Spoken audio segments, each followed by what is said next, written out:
from Fist First Fighting here, down in Brooklyn Center, Minnesota, at Minnesota Martial Arts Academy. And since I'm in Minnesota, I got to show a little Minnesota love. If you know what this is, you had a lot of fun. If you don't, hop on a forum and ask. I'm here with Brock Lesnar. He's got his upcoming fight with K1, and I've heard a million different rumors about training, where you're training, who you're training with. So I figured hop on the road and go see where he's actually at. Well, this is where he's actually at. Brock, thanks a lot for your time today. Thanks for coming. Now, all right, when exactly were you sitting around going, all right, MMA is what I want to try? Well, I think, I don't know, I guess it's the new, if it would have been big when I got out of college, I think I would have gave it a shot then. But for me, the entertainment side was offering the most money, and as you and I both know, without the mighty dollar in your pocket, it can be a long road. So I chose that path, and then I went through that, decided it wasn't my cup of tea, and decided maybe that football, I had a dream of playing in the NFL, and that didn't work out. So I wrestled over in Japan for a year. I could go when I wanted and come when and so it worked out for me. And then all of a sudden I was approached by a few different fighting organizations that wanted to capitalize on my name and my background, and they wanted to know if I wanted to fight. And here I am, a month away. It's definitely right around the corner. Now, they said you were going to spend some time training with Royce Gracie. I've heard that you trained at Militich. I mean, where exactly have you trained, and who have you trained with? Well, I started out, my first trip was with the Militich camp, and it's a 7-hour drive. I spent plenty of time in the hotel room in the entertainment side of wrestling, and it wasn't what I wanted to do. I mean, great group of guys, Pat and Pena, and the guys down there showed me a lot of stuff in a combination of 2 weeks, and I decided to, and then I came and checked this place out, and I just fell in love. It was right here. It's 40 minutes from my house. I could be in my own bed every night, and I got good people around me. I'm comfortable here, and I really enjoy it. This is a place where I'll be for a while. Now, there's a lot of top caliber fighters here, a lot of great athletes, and I mean, I know that helps motivate and whatnot. And wrestlers coming out of this place, Greg Nelson has done a phenomenal job of taking wrestlers and turning them into champion MMA fighters. So we know that there's things from collegiate wrestling that transfer into MMA. Is there anything from professional wrestling that, as you're sitting here sparring and you're training, you're like, oh, that kind of helped out? And then vice versa, are there things from professional wrestling that you're like, whoa, that's a super bad habit, like letting people punch me? Yeah, absolutely not. Probably this is the only thing I can bring, being in front of the camera, which is, I'm quite comfortable being in front of the camera. So, I mean, for me, absolutely not. There's more that transfers over from amateur wrestling than there could ever be from pro wrestling. I can't bring anything other than the time that I've spent in front of the camera. But other than that, still I have to go out and perform for real in an athletic competition now versus being a staged, choreographed entertainment. So no, my amateur wrestling background definitely is a real attribute to making this transition. Now, as far as, you've had great success in professional wrestling, and for a while MMA has tried to steer clear of professional wrestling so they don't have that crossover, and they're trying to portray themselves, in the way that they should be in a legitimate sport.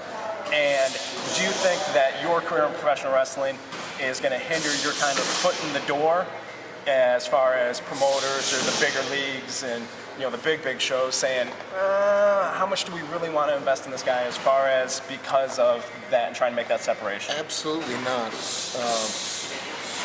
This sport is entertainment as well. Dana White wants to be Vince McMahon. Dana has got his own TV series, promoting his own fighters, making nobodies into somebody, and doing it overnight. And Absolutely not. Dana's on TV? I've never seen him. Dana White? He wants to be, he thinks he is the next Vince McMahon. And more power to him. He's trying to create an empire.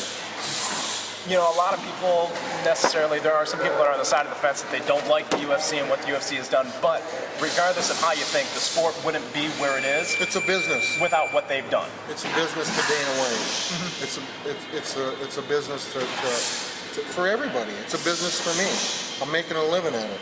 It's a business for you. You're making a living at it. There's no way I could be doing what I'm doing without what they've done. They've grown it to the point where, you know, people can make a living now. There's people going to watch it. People are going to pay for it. People are going to pay to go on websites.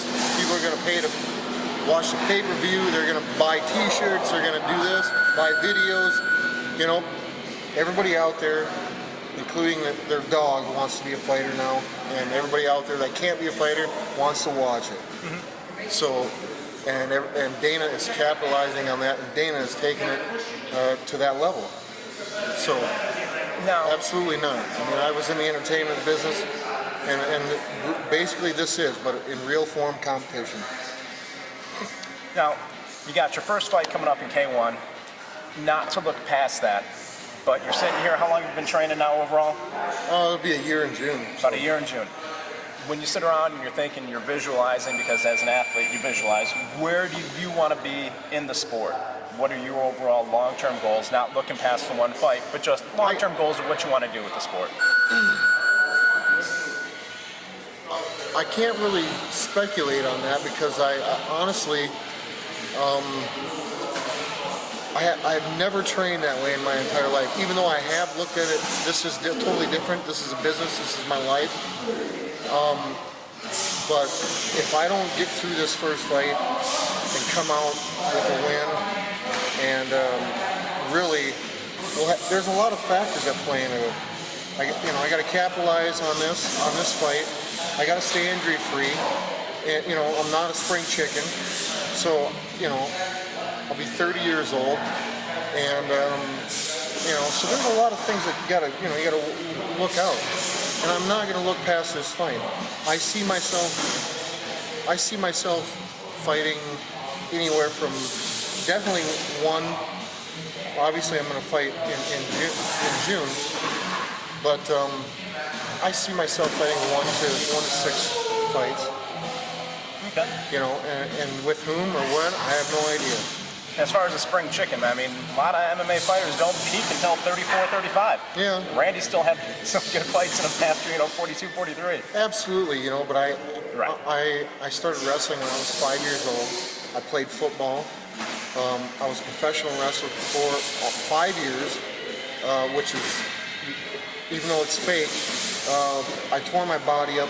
I went through an NFL training camp. I've been in a motorcycle accident, and now a year of mixed martial arts training.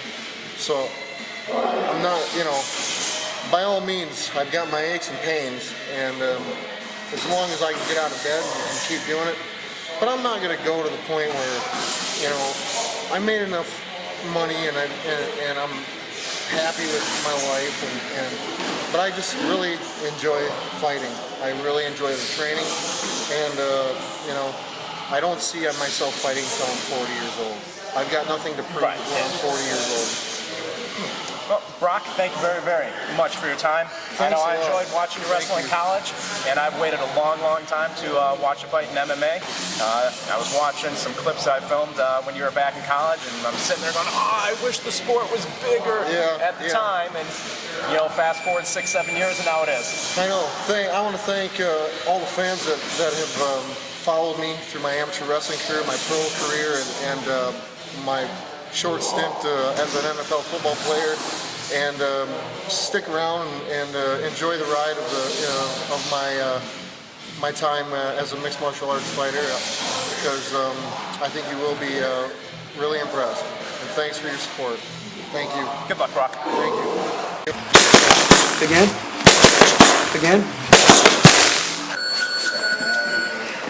Fist first.